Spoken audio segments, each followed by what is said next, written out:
Então, galera, dando prosseguimento aos trabalhos aí, a gente viu os tipos de substantivo, como é que são as classificações dele e tal. Agora a gente vai ver como é que funcionam as flexões do substantivo.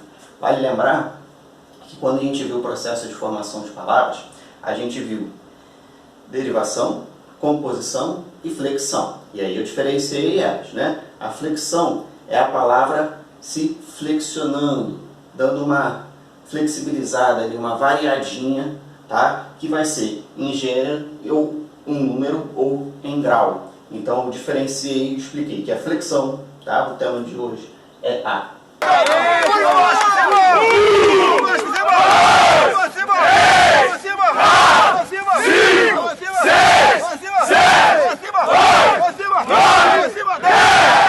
flexão.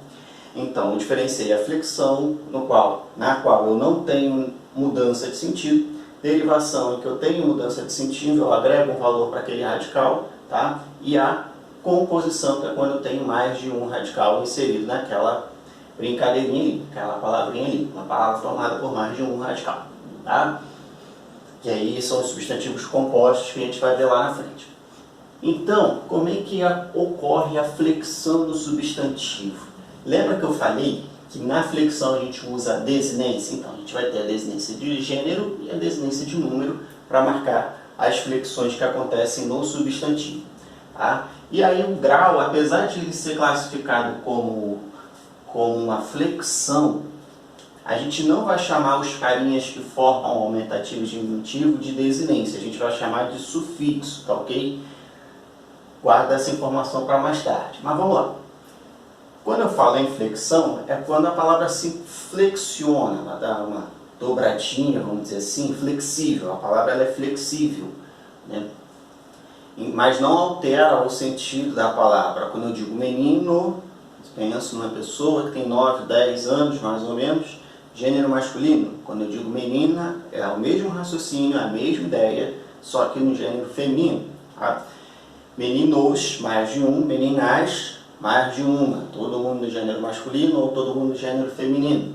Agora, quando eu falo meninada, eu incluí um sufixo, né? Então eu fiz uma derivação, não é mais flexão. Expliquei isso lá atrás, mas vamos lá. Como é que é a flexão de gênero? Eu tenho dois tipos de gênero, o biforme e o uniforme. Eu estou falando de gênero gramatical. Isso não tem nada a ver com identidade de gênero que se discute por aí, muito menos com o gênero biológico, tá? Que é o que a biologia define como masculino ou feminino. Não confundam essas ideias, tá? A gente está falando de gramática, de português. Então, na gramática eu tenho o gênero biforme e o gênero uniforme. Duas formas. Uma forma para o masculino, outra forma para o feminino. Bom, e o gênero uniforme é aquele que tem a mesma, uma forma para os dois gêneros. Tá? Então vamos lá. Quem tem uma forma para o masculino e outra forma para o feminino, cada um tem, errei aqui, ó. Ai, que burro, dá 0 para ele. Botei a desinência errada, troquei o gênero, fez a cirurgia de mudança, pronto. Agora eu vou usar as desinências ou a para marcar o gênero masculino ou feminino. Então no gênero biforme eu tenho duas formas, são duas desinências diferentes, uma para masculino e outra para feminino. Vamos lá, como é que isso funciona? Lembra que a desinência está sempre lá no final. Então, voltando aí, por exemplo, que eu dei, por exemplo, garô, radical, vai até o T, se eu boto o masculino, se eu boto o A, feminino, certo? Não confundam desinência com vogal temática. Quando eu falo, por exemplo, letra, esse A é desinência de gênero? É a letra, certo? Esse A é desinência de gênero? Não, não é desinência de gênero porque eu não tenho o letro, por exemplo, tá? Então não façam essa confusão aí, beleza? Então esse A de letra vai ser uma vogal temática, tá? Então vamos lá. ou ão ou oa. Ou no caso do anfitrião, por exemplo, qual é o feminino de anfitrião? Anfitrioa, tá? Não é anfitriã, beleza? Agora, qual é o feminino de folião? É foliona, tá? Por exemplo, beleza? Então aí são algumas das diferenças entre as desinências de masculino e feminino. No gênero uniforme, eu vou ter uma forma para os dois gêneros. E epiceno é para bicho, tá? Quando você fala, por exemplo, cobra, você não tem ou cobra a cobra. Você tem cobra macho e cobra fêmea. Beleza? É isso. Alguns bichinhos não vão entrar nessa história aí, como por exemplo o elefante. Você tem um elefante e a elefoa, tá? Que é o certo aí. Hoje em dia tem sido aceito a forma elefante, mas tartaruga. Não é o tartarugo e a tartaruga macho, a tartaruga fêmea, tá? O coelho e a coelha vão entrar no biforme, por exemplo, tá? O cachorro e a cachorra ou cadela. E aí vai. Então a epiceno é para bichinho. A uniforme comum de 2 é a mesma forma para os dois gêneros. Como assim? Artista. Se esse artista é um homem, eu vou chamar de o artista. Se esse artista é uma menina, eu vou chamar de a artista. Tá? O dentista, a dentista e por aí vai. Tantas outras palavras que podem entrar nisso aqui. Por que comum de 2? Porque existe uma mudança de gênero, mas não muda a forma. Você só vai mudar o artigozinho aqui. Eu tenho um artigo masculino definido e artigo definido feminino aqui. O e a. Quem vai mudar é só o artigo, você não vai mudar a forma da palavra. Se você não mudar a forma, é a mesma forma, uniforme. E é uma forma que é comum para os dois gêneros. Tá? Agora, o sobrecomum é aquele que não muda nem o artigo, como por exemplo, vítima. Não importa se é menino ou menina. É medido. É a vítima. Ele foi a vítima do assalto. Assim como ele também foi testemunha. Ou ela foi testemunha. A testemunha. E pronto, ele foi a testemunha, ela foi a testemunha. Ela não é uma cadáver, ela é um cadáver, né, depois que morre. Então é sobrecomum, porque não muda nem, está acima do comum, está fora do comum. Então não altera nenhum, nem outro, beleza? Não altera nem o artigo, nem a forma. Fica como tá. Por isso que é o mais fácil de aprender também. Na dúvida você vai trocando, tá? Você vai tentando fazer o feminino aí. Paguei. Não era para ter pagado. Tá bom. Não tem problema não. Bom, então vamos lá. Gênero biforme, uma forma para o masculino, é bom que eu repito. Uma forma para o masculino, outra forma para o feminino, o, ão, né, que estava aqui. E para o feminino, a, ona, ou oa, né, tem o an também, né, que não é comum, mas aparece também. O epiceno para bichinho, macho e fêmea, tá? Comum de 2 muda só o artigo, sobrecomum não muda nada, vítima, testemunha, cadáver. É só lembrar do balanço geral, né? São substantivos que costumam aparecer nesse tipo de jornal. Flexão de número, quantidade, né? Então, singular, um só, plural, mais de um. No singular eu não tenho desinência nenhuma, vai lembrar que a desinência está sempre lá no finalzinho. E a ordem é essa aqui, ó. Eu boto o radical, depois a desinência de gênero e só depois a desinência de número, tá? É assim. Beleza? Então, para construir a palavra, eu vou botar lá o radical benin, né? Desinência de gênero mais a desinência de número. Se não for plural, não tem nada. Vai ter o que a gente chama de morfema zero. No singular eu não tenho nenhuma desinência para marcar o número, porque o número é singular, eu não preciso de desinência para marcar esse número. Tá? Vamos lá. Como é que fica o plural? Agora o plural ele é confuso, né? Por exemplo, qual é o plural de cidadãos? Vou deixar aí a dúvida para vocês. Qual é o plural de cidadãos? Cidadãos. Qual é o plural de cidadão? Pacato cidadão da civilização. Você vai testando, vê qual que fica mais bonitinho, né?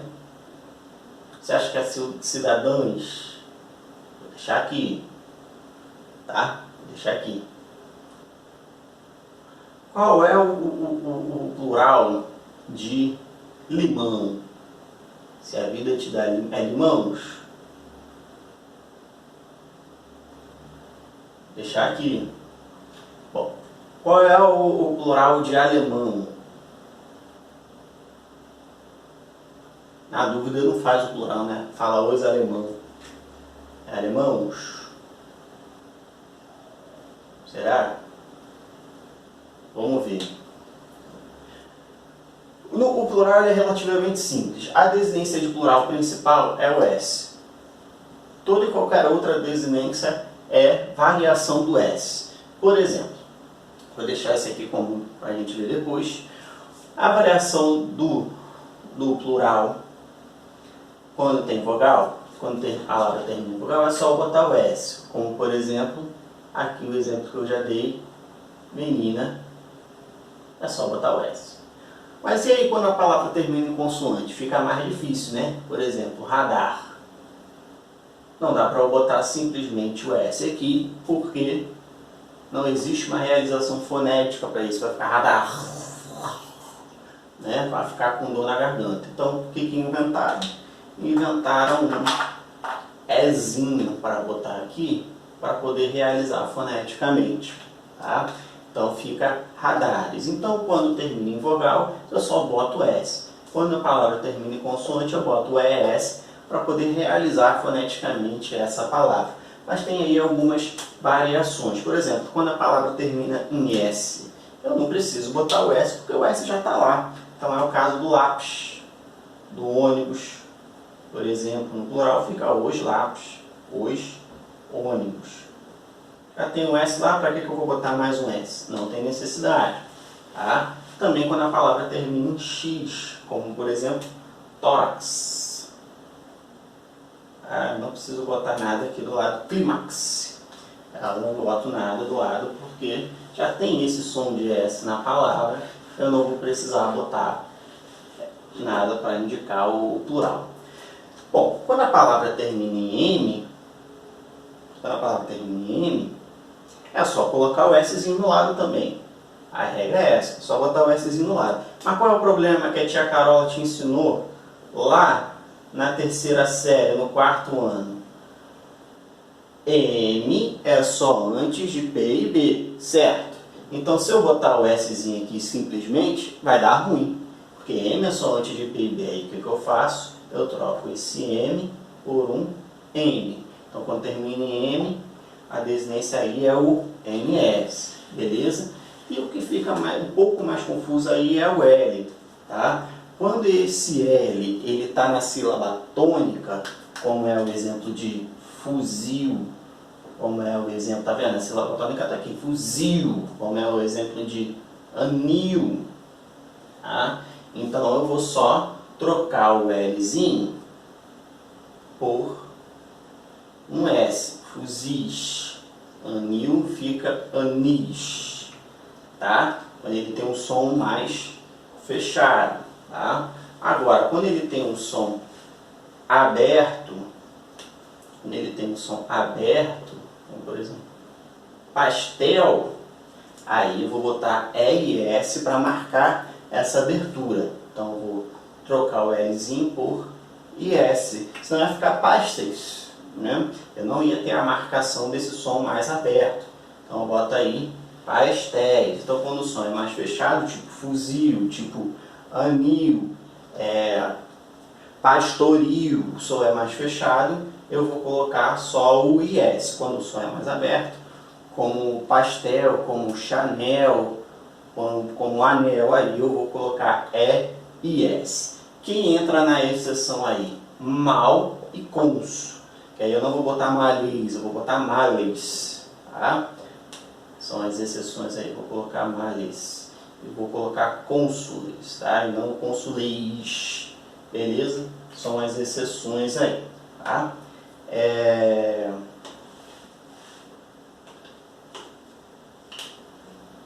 Beleza.